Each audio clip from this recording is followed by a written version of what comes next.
style. Live from the Vodafone Gigabit Broadband Studio in Waterford and Dungarvan, this is Waterford at 1 News.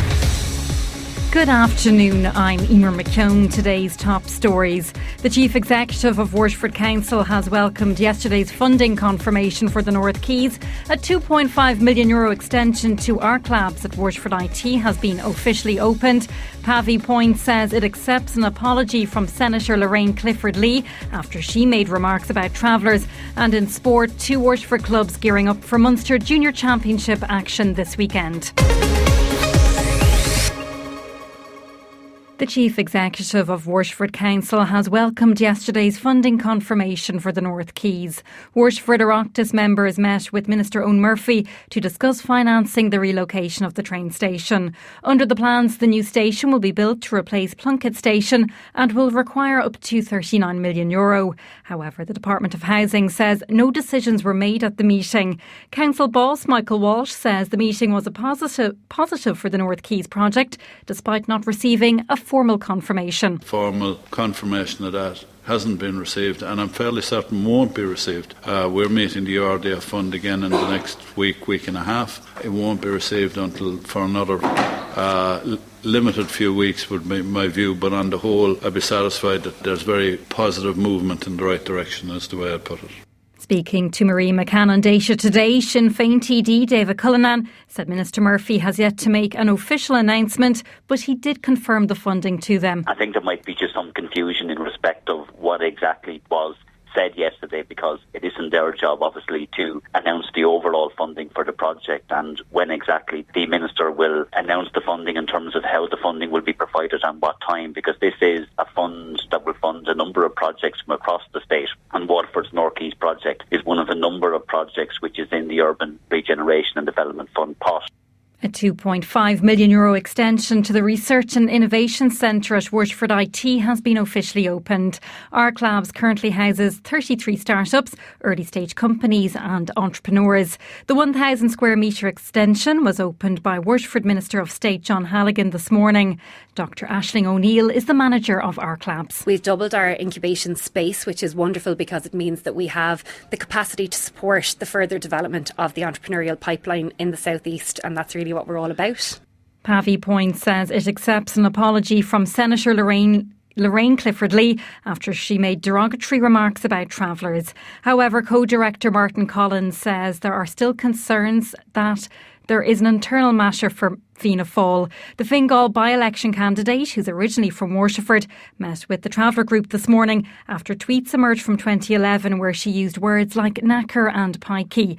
The organisation's Martin Collins says Senator Clifford-Lee's comments, which she apologised for, were offensive. Having reflected on it, I think people should be allowed the space and the time to think about the offence and the hurt they have caused, and in this particular instance I think Lorraine Clifford-Lee has done that, but I still believe there are some issues there and concerns, and that'll be a matter for the internal process for the Fianna Fáil party. The director of a Waterford arts venue is calling for the reform of the licensing legislation. Ciara O'Connell from Central Arts told an Oireachtas committee that current legislation dates back to the 1930s.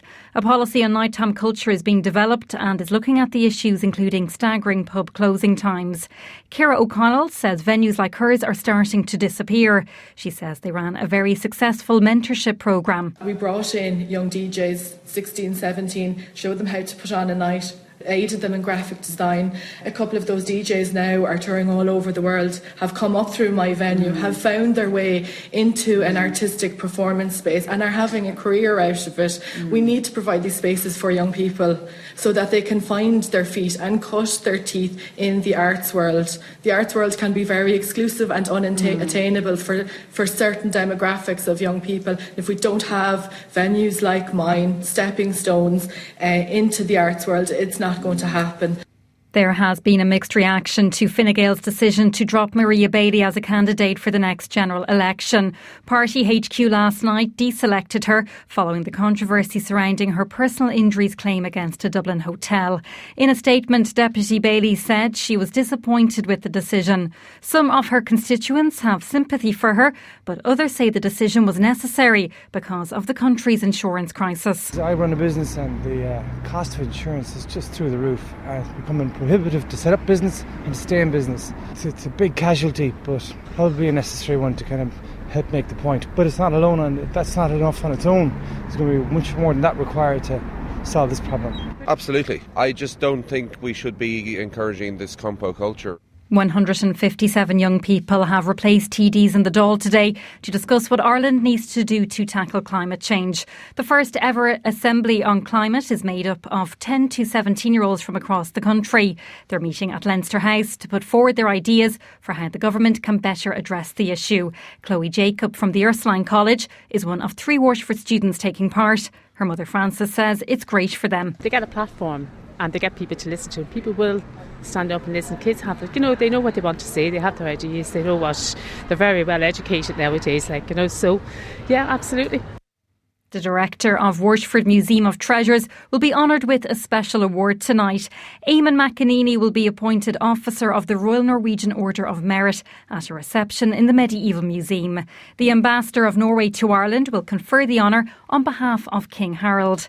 Eamon McEnany says it's a nice recognition for Waterford. A lot of these awards usually go to capital cities and places like that, and it's nice for Waterford that it's happening here in Waterford, and it's recognition of, I think, Waterford's record and the Council's record in terms of preserving the past, publishing it as well. Like the 2 books, really important books in terms of Irish archaeology, the one Late Viking Age and Medieval Waterford by Orla Scully and Maurice Hurley.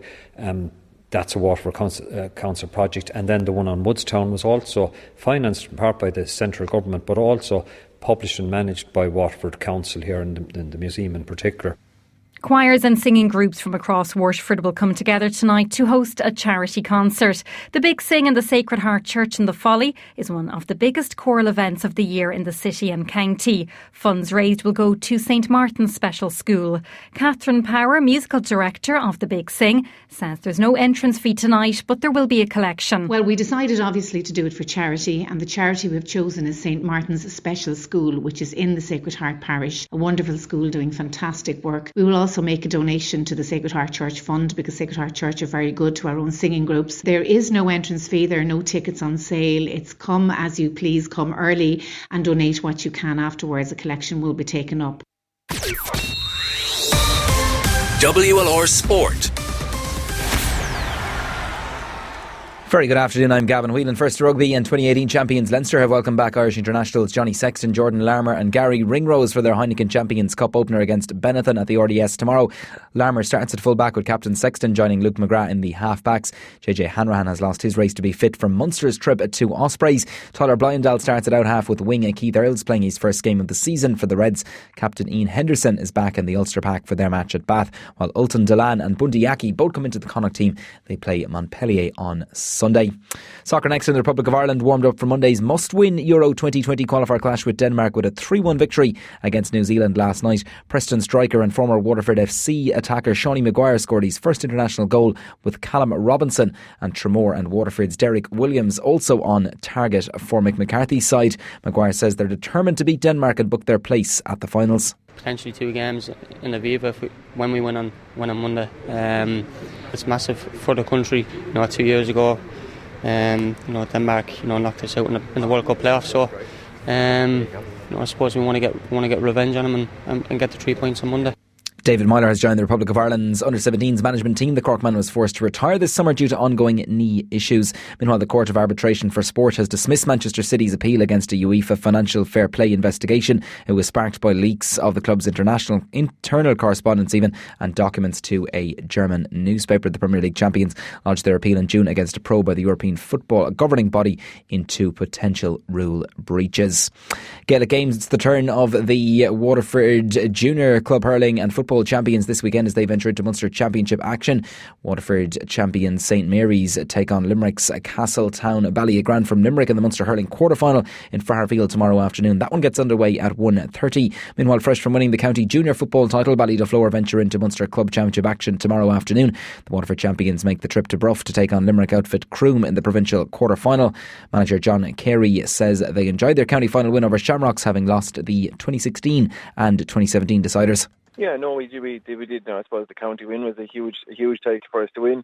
But I suppose when we were building up to the county final, we were saying, look, we wouldn't really. The county final was the be all and end all. But to be honest, when we won it on the Sunday after the match, we were kind of very much the attention turned then to trying to represent Waterford well and putting our best foot forward for the county in representing them for the Munster Championship.